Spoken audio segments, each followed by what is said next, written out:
Hello students, welcome to Magnet Brains. आज से हम अपनी बुक दुर्वा शुरू कर रहे हैं। दुर्वा के सभी चैप्टर्स हम इस सीरीज में देखेंगे। तो जो सबसे पहला चैप्टर हम ले रहे हैं वो है चिड़िया और चुरुंगुन। ये एक कविता है और इस कविता को लिखा है हरिवंश राय बच्चन जी ने। इसमें चिड़िया एक माँ और चुरुंगन उसका एक छोटा सा चिरौटा है जिसका नाम चुरुंगुन है। वो किस तरीके से अभी उड़ना नहीं सीख पाता, लेकिन उसके अंदर की जो जो कल्पनाएं हैं वो कैसे अपनी माँ को बता रहा है कि हाँ मुझे उड़ना आ गया है, मैं उड़ूंगा। तो माँ बार बार उसको मना करती है कि नहीं, तुम ऐसा नहीं करो क्योंकि तुम अभी उड़ना नहीं सीख पाए हो। तो चलिए ये कविता देखते हैं। सबसे पहले हम इसका लाइन बाय लाइन आपको अर्थ समझाएंगे और फिर लिखने का तरीका कि इसका भावार्थ हम किस तरीके से लिखेंगे। देखिए, जब हम समझते हैं तो हम उसको सरल लैंग्वेज में समझते हैं, जैसे खासतौर से जैसे हम संवाद करते हैं, जैसे हम बातचीत करते हैं, इसी लैंग्वेज में हम किसी भी कविता को, दोहे को, छंद को हमेशा हम उसको समझेंगे। लेकिन जब हम लिखते हैं तो उसके लिखने का तरीका थोड़ा अलग हो जाता है।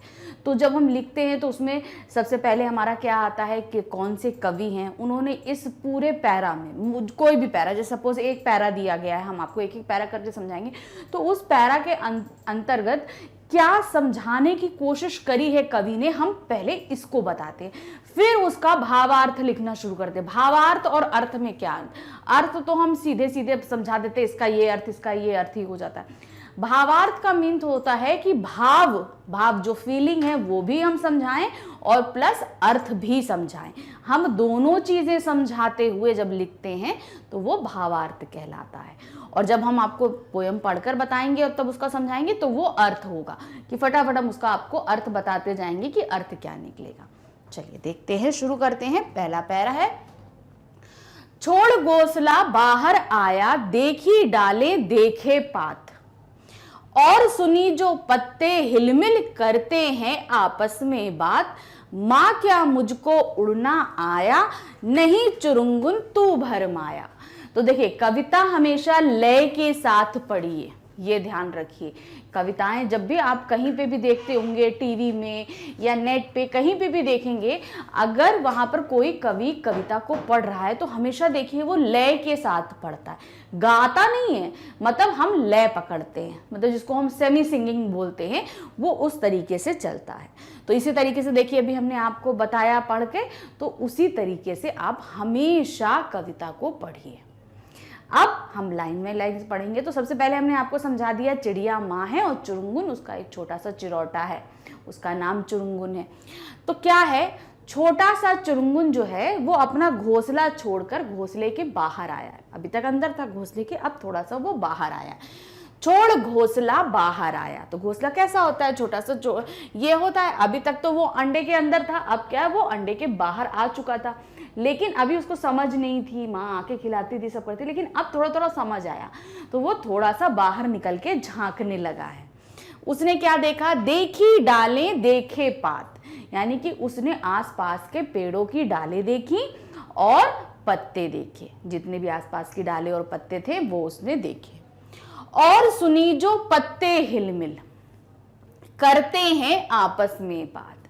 अब क्या होता है, जब हवा चलती है तो पत्ते हिलते हैं ना, तो कैसे खुरु खुरु करके आवाज करते हैं, वैसे ही आवाज हो रही थी।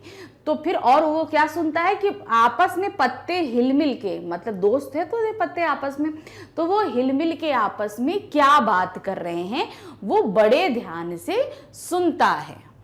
माँ क्या मुझको उड़ना आया, अब वो अपनी माँ से पूछता है। जब वो अपने घोंसले से बाहर आया तो उसने सब चीजें देखी, तो उसने सीधे अपनी माँ से क्या पूछा, क्या मुझको उड़ना आ गया है माँ, मैं उड़ सकता हूं। तो माँ क्या कहती है, नहीं चुरुंगुन तू भरमाया। माँ कहती क्या, नहीं चुरुंगुन तुमको अभी उड़ना नहीं आया है, ये तुम्हारा भ्रम है कि तुम उड़ने लगे हो। तो इस तरीके से देखो, हमने लाइन बाय लाइन आपको अर्थ समझा दिया। अब इसका हम कैसे लिखेंगे, कॉपी में अगर आपको कहीं पे लिखना आ जाए, कुछ आ जाए, तो कैसे आप उसका भावार्थ लिखेंगे ये समझना जरूरी है। तो सबसे पहले जैसे हमने भावार्थ डाल दिया, यह कविता हरिवंश राय बच्चन ने लिखी है। देखिए, हमने पहले ही बता दिया, कवि का नाम लिखना पहले ज़रूरी होता है। तुमने बता दिया कि ये कविता हरवंश राय बच्चन जी ने लिखी है। इस कविता में कवि ने किसी चिड़िया के चूजे की बाल सुलभ जिज्ञासा का वर्णन किया है। बाल सुलभ जिज्ञासा मतलब जब छोटा बच्चा होता है तो उसके अंदर क्या क्या चीज़ें जानने और देखने की इच्छा होती है, वो देख क्या क्या रहा है, वो सब सारी चीज़ें जो हैं इस पैरा में हमको समझाई गई हैं। नन्हा चूजा जल्दी से उड़ना चाहता है ताकि पूरी दुनिया देख सके और उसके बारे में जान सके। तभी तो कहता है ना, माँ क्या मुझको उड़ना आया, मतलब वो जल्दी से उड़ना चाहता है और आसपास की सारी दुनिया एक्सप्लोर करना चाहता है, सब चीज़ की उसकी जानकारी प्राप्त हो जाए, सब कुछ चीज़ें वो देख ले। उस चूजे का नाम चुरुंगुन है। चुरुंगुन घोंसले से बाहर निकलता है और डालियां तथा पत्तों को देखता है। देखिए अर्थ यहां से शुरू हो रहा है। अभी तक हमने क्या दिया, हमने अभी सिर्फ ये इसके भाव को समझाया। यहां पर जितना हमने लिखा था ये अभी इस पूरा जो हमने पैरा समझा है इसका भाव समझा है। ठीक है, सबसे पहले जो हमने क्या समझा है, भाव। यहां से यहां तक भाव था, अब यहां से इसका अर्थ शुरू हो रहा है। देखिए अब हुआ ना भाव और प्लस अर्थ। हमने 2 लाइनों में आपको भाव समझाया, फिर उसके बाद हम उसका अर्थ शुरू करें, इसीलिए यह कहलाता है भावार्थ, भाव के साथ अर्थ को समझाना। अब क्या हुआ, चुरुंगुन घोंसले से बाहर निकलता है और डालियां तथा पत्तों को देखता है। जब पत्ते सरसराते हैं तो उसे लगता है कि वे आपस में बात कर रहे हैं। उसे लगता है उसे उड़ना सीख लिया है, लेकिन जब वह अपनी माँ से पूछता है तो क्या उसे उड़ना आया, तो उसकी माँ कहती है नहीं, यह केवल उसके मन का भ्रम है। उसको समझाती है माँ, नहीं चुरुंगुन तू भरमाया, अर्थात तुमको इस चीज का भ्रम है कि तुमको उड़ना आ गया है, ऐसा बिल्कुल भी नहीं है कि तुम उड़ लोगे। अब उसके बाद आगे नेक्स्ट पैरा आता है। डाली से डाली पर पहुंचा, देखी कलियां देखे फूल, ऊपर उठकर फुनगी जानी, नीचे झुककर जाना मूल। माँ क्या मुझको उड़ना आया, नहीं चुरुंगुन तू भरमाया। अब क्या है, अभी उसको उड़ना तो आया नहीं है, लेकिन वो चिड़िया के छोटा बच्चा से फुदुक फुदुक के चल लेता है ना, तो उसी तरीके से वो भी फुदुक फुदुक के चल रहा था। तो उसने क्या, वैसे ही चलते चलते वो अपने घोंसले से बाहर आया। क्या क्या देखा, डाली से डाली पे पहुंचा, मतलब फुदुक फुदुक के वो घोंसले के बाहर आया, डाली पे पहुंचा, एक डाली से दूसरी डाली पर पहुंचा, दूसरी डाली से तीसरी डाली पे पहुंचा, मतलब वो चलते चलते फुदक फुदक के जो है वो एक डाली से दूसरी डाली पर जा रहा था। तो डाली डाली पर पहुंचा, देखी कलियां देखे फूल। अब इसी तरह जब वो चलते चलते सब डाली से डाली पे जा रहा था तो उसने क्या देखा, बहुत सारी कलियां देखी, बहुत सारे फूल देखे। ऊपर उठकर फुनगी जानी, और क्या हुआ, जब पेड़ पे फुदकते फुदकते वो पेड़ के ऊपर तक पहुंचा तो पेड़ का सबसे ऊपरी वाला हिस्सा क्या कहलाता है, फुनगी कहलाता है, जो थोड़ा सा ऐसे पतला सा होता है। तो क्या हुआ, सबसे ऊपर उठ के उसने फुनगी को जान लिया कि फुनगी कैसी होती है। फिर नीचे झुककर जाना मूल। अब जब नीचे झुक के देख रहा है डाली से नीचे, तो मूल मतलब जड़। मूल का क्या मतलब होता है, जड़। पेड़ की जड़ को भी उसने पहचान लिया। नीचे झुका और नीचे पेड़ की जड़ को भी देखा। इस तरह वो पेड़ जहां वो रह रहा है वो सब चीजें जान रहा है। अब फिर वो माँ से पूछता है, माँ क्या मुझको उड़ना आया, तो माँ बोलती है नहीं चुरुंगुन तुमको अभी उड़ना नहीं आया, ये सिर्फ तुम्हारे मन का भ्रम है कि तुम उड़ लेते हो। अब कैसे लिखेंगे, देखिए, चुरुंगुन एक डाली से दूसरी डाली पर कूदता है और फूलों तथा कलियों को देखता है। जब वह पेड़ के नीचे झांकता है तो उसे जड़ों के बारे में पता चलता है, और जब वह फिर से पूछता है, वो फिर से अपनी माँ से पूछता है क्या उसे उड़ना आया, तो उसकी माँ कहती है कि यह केवल उसके मन का भ्रम है, ऐसा नहीं है कि वो उड़ लेगा। अब कच्चे पक्के फल पहचाने, खाए और गिराए काट, खाने गाने के सब साथी देख रहे हैं मेरी बाट। माँ क्या मुझको उड़ना आया, नहीं चुरुंगुन तू भरमाया। तो अब यहाँ पे क्या हुआ, वो एक पेड़ से एक डाल से दूसरी डाल पे जाने लगा, फूलों को देख रहा है, फलों को देख रहा है। अब जब वो फलों को देख रहा है तो उसने फलों को खाना भी शुरू कर दिया है धीरे धीरे। तो उसने क्या दिया, कच्चे पक्के फल पहचाने। अब कच्चे फल कैसे होते हैं, पक्के फल कैसे होते हैं, तो वो कैसे पहचानेगा? तो वो क्या करता था, वो जब फल देखता तो वो फल को काट के खा लेता था, थोड़ा तो खाता और थोड़ा नीचे गिरा देता था। अब जब वो खाता था तो उसको पहचान हो जाती थी, नहीं ये टेस्टी है यानी कि ये पक चुका है, और ये अभी जो है कसैला लग रहा है तो कच्चा है, ये अभी नहीं खाना चाहिए। तो इस तरीके से उसने कच्चे और पक्के फल पहचान लिए, खा खा के थोड़ा सा खाता और थोड़ा सा नीचे गिरा देखता। फिर क्या, खाने गाने के सब साथी देख रहे हैं मेरी बाट। फिर वो क्या कहता है, मेरे जितने साथी हैं, खाने और गाने के, गाने का चिड़िया गाती है तो रहती है, चीची चीची करके गाती रहती है, तो उसी तरह चुनमुन कहता है कि मेरे खेलने गाने और खाने के जितने भी साथी हैं वो सभी मेरी बाट देख रहे हैं। बाट मतलब मेरा रास्ता देख रहे हैं कि मैं उनके साथ आऊं, खेलूं। तो क्या माँ मुझे मुड़ना आ गया, अब मैं तो उड़ सकता हूं, अब मैं उड़ने तो माँ बोलती है नहीं चुरुंगुन, अभी तुमको उड़ना नहीं आया, ये अभी तुम्हारे मन का भ्रम है। क्योंकि माँ पहचानती है कि बच्चा कब कॉन्फिडेंट है, कब उसके पैरों में ताकत आई है, वो कब उड़ सकता है, लेकिन माँ जानती है अभी वो नहीं उड़ सकता, तो मना कर देती है माँ कि नहीं तुमको अभी उड़ना नहीं आया है। तो क्या कहते हैं, अपने आसपास की दुनिया को जानने और समझने के क्रम में चुरुंगुन कुछ फलों को खाता है और कुछ को नीचे गिरा देता है। भाई देखता है ना कि कैसा फल होता है, क्या होता है, तो वो सब पे चोंच मार रहा होता है। इस तरह से उसे कच्चे और पके फलों की पहचान हो जाती है।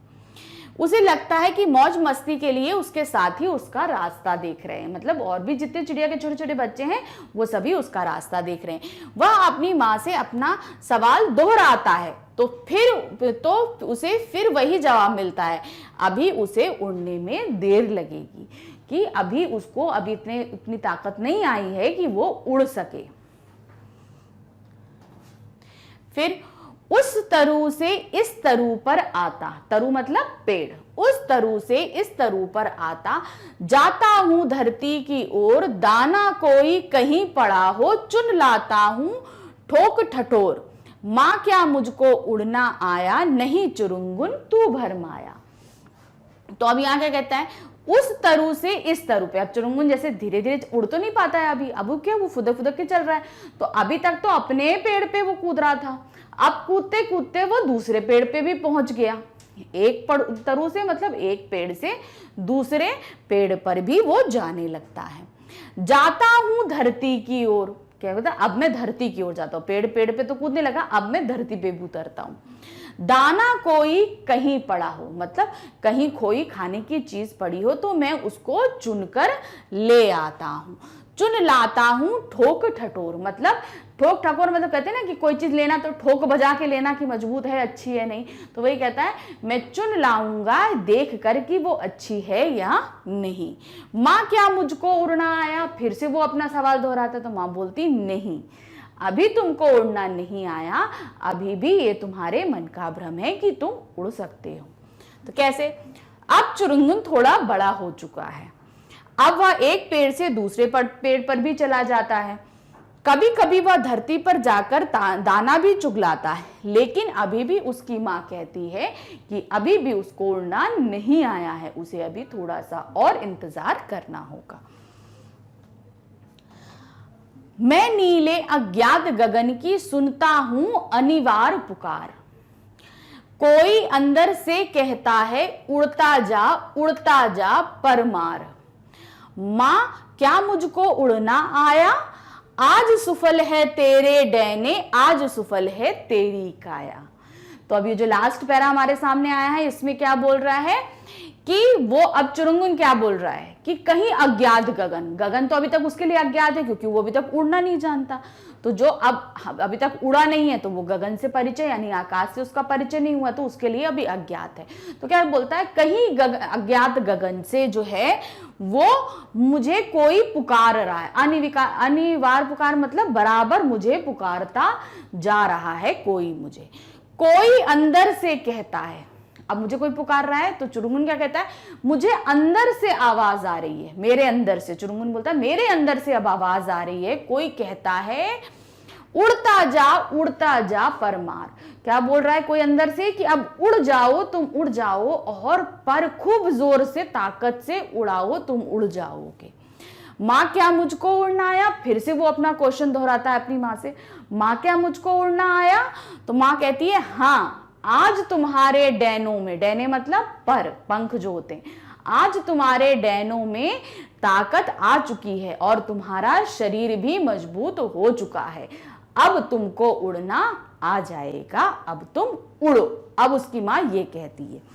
तो अब यहां पर क्या बोल रहा है, अब चुरंगन को ऐसा लगता है कि नीला आकाश उसे लगातार पुकार रहा है कि आ जाओ मेरे पास। उसे लगता है कि उसके अंदर की कोई शक्ति कह रही है कि जोर लगा के उड़ जा और पंख फड़फड़ाते हुए बस उड़ता ही चला जा। मतलब जोर लगाओ, अपने पंख फैलाओ और जोर से उड़ते ही जाओ। इस बार जब वह अपनी माँ से पूछता है कि क्या उसे उड़ना आ गया है, जब वो पूछता है माँ से क्या मुझको उड़ना आ गया है, तो उसकी माँ का जवाब अलग होता है। उसकी माँ कहती है कि हाँ, उसके शरीर में ताकत आ चुकी है और उसके डैने इतने मजबूत हो चुके हैं कि वह उड़ने का पूरा आनंद ले सकता है। मतलब शरीर भी मजबूत हो, बोलते ना जब भी बच्चा चलेगा तो शरीर मजबूत होना चाहिए, उसी तरीके से पक्षी का भी शरीर और पंख मजबूत होने चाहिए, तभी तो वो उड़ पाएगा। जैसे कि अभी हमने अपना पाठ खत्म किया चिड़िया और चुरंगन, वो रचित था हरिवंश राय बच्चन जी द्वारा। तो उस कविता में हमने देखा कि किस तरीके से चुरंगन अपनी दिल की बात करता है। कैसे छोटा बच्चा होता है ना, हर एक चीज को जानने समझने की कोशिश करता है, उसी तरह चुरंगन भी कर रहा था और बार बार उड़ने के लिए अपनी माँ से जिद कर रहा था कि मुझे उड़ना आया, उड़ना आया। तो माँ हमेशा मना कर देती, लेकिन एंड में उसकी माँ उसको समझाती है कि हाँ, तुमको उड़ना आ गया है, अब तुम उड़ जाओ। ये पूरी कविता हमने देखी और समझी। अब उसी से आधारित पाठ्य पुस्तक में हमारे सामने कुछ प्रश्न दिए गए हैं। ये प्रश्न सिर्फ हमारे जो है बुक से, जो हमारे चैप्टर है इससे रिलेटेड ही नहीं रहेंगे, कुछ व्याकरण आधारित प्रश्न भी रहते हैं। व्याकरण मतलब कि आपका उसमें लिंग भी रहेंगे, वचन भी रह सकते हैं, आपके वाक्य बनाव आ सकते हैं, आपके कुछ श्रुतिशम भिन्नार्थक शब्द आते हैं जो सुनने में एक से हो मगर उनका अर्थ अलग अलग हो। तो बहुत से ऐसे प्रश्न हमारे सभी चैप्टर्स में पूछे जाएंगे, तो उनको भी हम सॉल्व करेंगे। चलिए देखते हैं कि पहला प्रश्न क्या पूछ रहा है। पहला प्रश्न क्या है, नमूने के अनुसार लिखो। नमूने के अनुसार का मतलब क्या है, आपके सामने एक एग्जाम्पल दिया जाएगा, पहले उस एग्जाम्पल को समझिए कि उसमें किया क्या गया है, फिर उस पर आधारित आगे हम प्रश्न देखेंगे। तो क्या दिया है, छोड़ घोंसला बाहर आया, देखी डाले देखे पात। तो ये हमारी कविता की प्रथम दो पंक्तियां हैं, दो पंक्तियां दी गई हुई हैं। तो अब वो पंक्तियों को सरल हिंदी में यहां पर दिए दिया, उसको सरल हिंदी में उन्होंने एक्सप्लेन कर दिया है। तो अब हमें समझ में आ गया कि हमें करना क्या है। हमारे सामने कविता की कुछ पंक्तियां रखी जाएंगी जिन्हें हमें उसे सरल हिंदी में लिखना है। जैसा हमने आपको समझा चुके हैं, तो लिखना तो बिल्कुल आसान हो जाएगा। तो बस देखते हैं कैसे हुआ। क्या दिया इसमें, चुरंगन घोंसला छोड़कर बाहर आया, उसने डाले और पत्ते देखे। तो ये हमने इस तरीके से लिखा। अब देखते हैं, अब क्वेश्चन हमारे सामने क्या आया, डाली से डाली पर पहुंचा, देखी कलियां देखे फूल। मतलब एक डाली से दूसरी डाली पे चुरंगन पहुंच गया और उसने बहुत सारी कलियां और फूलों को देखा। सिंपल हमें सही करना है, जैसे वो दिया हुआ है उसे हमें सरल हिंदी में एक्सप्लेन करते हुए चलना है।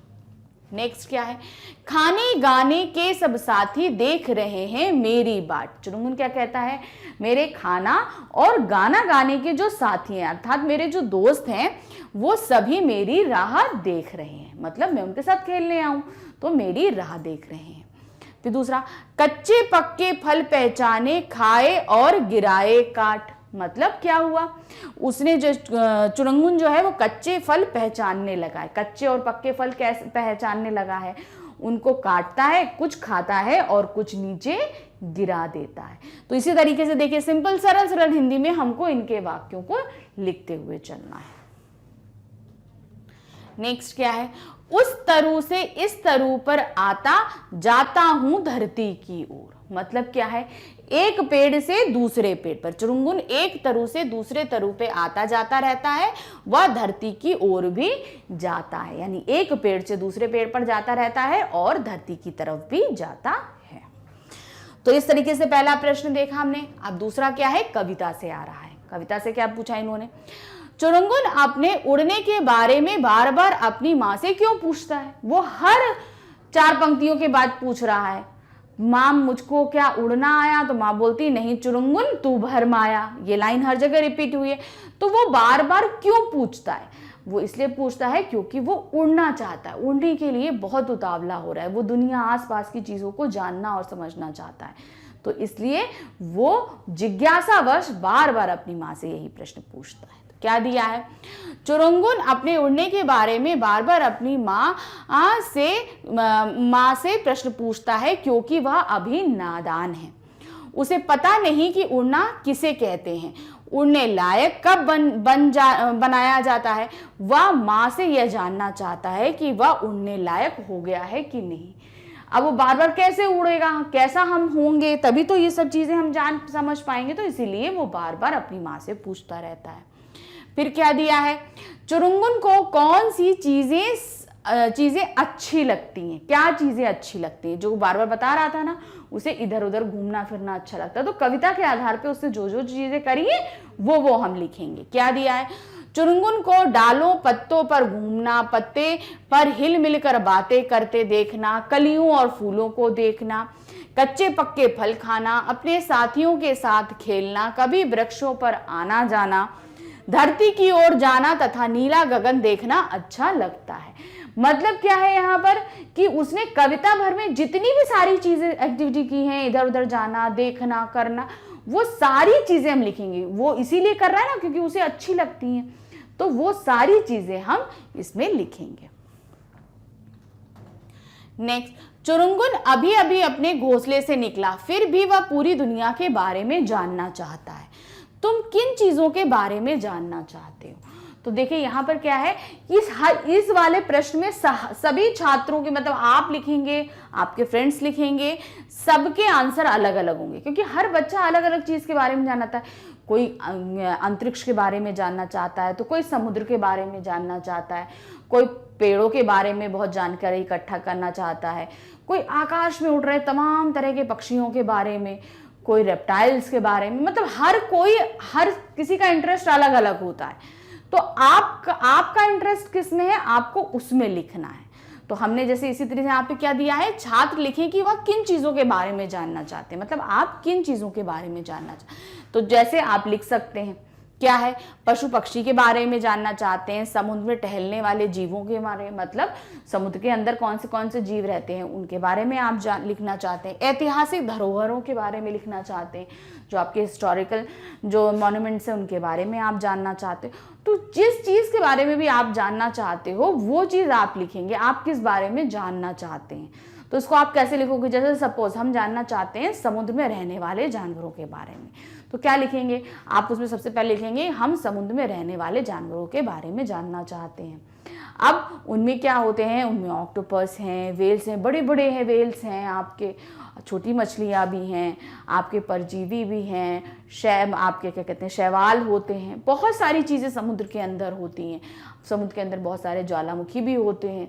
तो आप जिस चीज़ के बारे में उसके बारे में आप पूरी लिस्ट बना दो कि उसमें हमें क्या क्या जानना है। जैसे समुद्र के बारे में, तो समुद्र के अंदर आप क्या क्या चीज़ें जानना चाहते हो वो सारी चीज़ें आप इसमें लिख दोगे।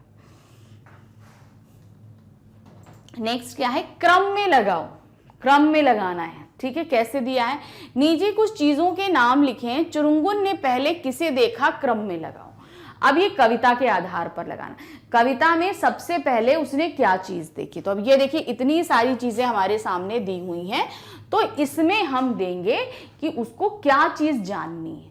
यहाँ पर क्या दिया है, उसने सबसे पहले डाल देखी, फिर पात देखी, फिर पात मतलब पत्ते, कलियां देखी, फूल, फुनगी, फल, साथी, तरु, धरती, दाना, गगन। तो इस तरीके से उसने बहुत सारी चीजें देखी। तो लाइन से वो जो जो चीजें देखता जा रहा था, हम वो चीजें जो है उसको मेंशन करेंगे। ये आप कविता सामने देखिएगा और कविता के हिसाब से आप उनको लाइन में लगा दीजिएगा। नेक्स्ट क्या है, अब और चुरुंगुन उड़ गया। अब चुरुंगुन उड़ गया, अभी तक कविता में हमने ये दिखाया कि हाँ उसको माँ ने परमिशन दे दी, मगर अब सपोज अगर चुरुंगुन उड़ गया तो उसके बाद क्या होगा, क्या हुआ। उड़ने के बाद चुरुंगुन कहाँ कहाँ गया होगा, उसने क्या क्या देखा होगा, अपने शब्दों में लिखिए। अब देखिए यहाँ पे आपको अपने हिसाब से लिखना है। तो अब चुरुंगुन बहुत ही जिज्ञासु चुरौटा था, तो क्या था, वो सब जगह जाना चाहता था, सब कुछ जानना चाहता था। तो सब अपने अपने हिसाब से लिख सकते हैं। आप हैं, आपके फ्रेंड्स हैं, जितने भी हैं सब अलग अलग तरीके से लिखेंगे। तो हमने किस तरीके से लिखा है ये देखते हैं। उड़ने के बाद चुरुंगुन खेत खलियानों बागों में गया होगा, वहां उसने फसलों के रंग बिरंगे खुशबूदार फूल, नदियों, आदमी, पशु पक्षियों को देखा होगा। तो चुरुंगुन को ये सारी चीजें बहुत पसंद थी क्योंकि वो हर एक चीज के बारे में जानना चाहता था। तो ये सब चीजें देखी होंगी। आप ऐसे भी लिख सकते हो कि चुरुंगुन अपने साथियों के साथ दूर तक निकल गया, उसने बहुत सारी तरह की तितलियां देखी, फूल देखे, भौरे देखे। तो जितनी भी सब चीजें हैं वो सारी चीजें आप ऐसे लिखोगे। अब क्या दिया है, वचन बदलो। देखिए हमने आपको बताया था ना व्याकरण आधारित प्रश्न भी आएंगे, तो ये वही दिया है। जैसे घोंसला दिया था तो उसके क्या है, घोंसले, घोंसलो। तो दो तरीके से बन रहे हैं, तो इसी तरीके से हमें बनाना है। क्या दिया है, डाल, डाले, डालों, बात, बातें, बातों, कली, कलियां, कलियों। तो देखिए फॉर्म कैसे चल रहा है, ये ध्यान रखना है। ये जो आ रहे हैं ये सभी बहुवचन है और इसी तरीके से इस्तेमाल भी किए जाते हैं। फूल, फूलों, फल, फलों। कुछ शब्द तो हमारे दो तरीके से यूज किए जा सकते हैं, लेकिन कुछ हमेशा ही एक ही तरीके से इस्तेमाल किए। जैसे फूल, फूल शब्द कहने के लिए तो एक वचन है, लेकिन ये कभी कभी बहुवचन में भी इस्तेमाल किया जाता है, तो ये ध्यान रखना है। तो फूल अपने आप में भी बहुवचन है, लेकिन यहां पर हमने एक वचन के रूप में इस्तेमाल किया है। तो फूल का क्या होगा बहुवचन, फूलों, फल का फलों। आगे क्या दिया है, साथी, साथियों, तरु, तरुओं, दाना, दाने, डैना, डैने। डैना मतलब क्या होता है, पर, जो होते पंख होते ना उनको हम बोलते हैं डैने। फिर बार बार बोलो और प्रत्येक शब्द से वाक्य बनाओ। क्या दिया है, डाल, ढाल, बात, भात, फूल, मूल, दाना, धान, फल, पल। अब ये क्या देखिए, ये शब्द कहलाते हैं श्रुति सम भिन्नार्थक शब्द। अब क्या है इसका मतलब, श्रुति सम, श्रुति मतलब सुनना, सम मतलब एक जैसा, सुनाई देने में एक जैसे, पर भिन्नार्थक, भिन्नार्थक मतलब अलग अलग अर्थ वाले, जो सुनाई देने में एक से लगे मगर जिनके अर्थ अलग हों। वही है ये सब चीजें। अब इनसे आधारित चलिए वाक्य बनाते हैं। क्या दिया है, पहला हमारा डाल और ढाल था। डाल का मतलब क्या होता है, जो डालियां, ढाल मतलब युद्ध के समय नहीं जो ढाल लगाई जाती, किसी चीज का प्रोटेक्शन किया जाता है, ढाल होती है वो चीज। तो क्या दिया है, चिड़िया डाल पर बैठी है। ढाल का उसके हाथों में ढाल भी है। ढाल होते ना, आपने पुरानी जो है माइथोलॉजिकल फिल्म्स देखी होंगी, तो वो तलवार लेते हैं तो एक हाथ में एक गोल सा होता है जो लिए रहते हैं, उसको बोलते हैं ढाल। यानी कि वो प्रोटेक्शन के लिए, सामने वाला जब तलवार से वार करे तो वो लोग ढाल आगे कर देते हैं, जिससे उसके ऊपर, ढाल के ऊपर तलवार पड़ती है, वो बच जाते हैं, तो वो ढाल कहलाती है। बात, भात, बात मतलब जो, जैसे हम लोग बात कर रहे हैं, बात हो गई। भात मतलब चावल रहता है, गीला वाला चावल जो होता है उसको हम लोग भात बोलते हैं। तुम मुझसे बात मत करो, भात का क्या होगा, मुझे थोड़ा और भात दो। भात होता है खाने वाला चावल। फिर फूल, मूल, फूल मतलब फ्लावर, मूल मतलब जड़ें, जड़ जो होती हैं आपकी वो कहलाती हैं मूल। क्या दिया है, इस फूल की खुशबू बहुत अच्छी है। मूल, परिश्रम सफलता का मूल मंत्र है, मतलब उसकी जड़ क्या है, परिश्रम करोगे तभी सफलता मिलेगी। दाना, धान, चिड़िया दाना चुग रही है। दाना छोटा छोटा सा दाना होता है ना, वो दाना चुगती रहती है। धान मतलब क्या होता है, चावल, चावल जो होता है जब खेत में खड़ा होता है तो वो कहलाता है धान। क्या दिया है, इस साल धान की उपज पिछले साल से ज्यादा हुई है। फल, पल, पेड़ों पर फल पक गए हैं। फल मतलब फ्रूट्स, और पल मतलब मूवमेंट्स होता है ना, सडन मूवमेंट्स होते हैं, उनको पल कहते हैं। जैसे सेकेंड्स को हम लोग पल भी बोलते हैं। आग लगने के पल में सब कुछ तबाह हो गया, मतलब जब आग लगी तो उस समय सब कुछ तबाह हो गया। तो इस तरीके से इस पाठ पर आधारित सभी प्रश्न उत्तर हमने आपको समझाए। देखिए प्रश्न उत्तर जब मैं समझा रही हूँ तो आपको हर एक चीज बारीकी से समझा रही हूँ, इन बारीकियों का ध्यान रखिए। जरूरी नहीं कि यही प्रश्न पूछे जाएं, इनको थोड़ा सा बदला जा सकता है, इसलिए समझिए। रटना यही चीजें हम रट सकते हैं, लेकिन जरूरी नहीं कि ये चीजें मैम बदल भी सकती हैं, तो इसलिए समझते हुए चीजों को करिएगा। Okay, bye bye.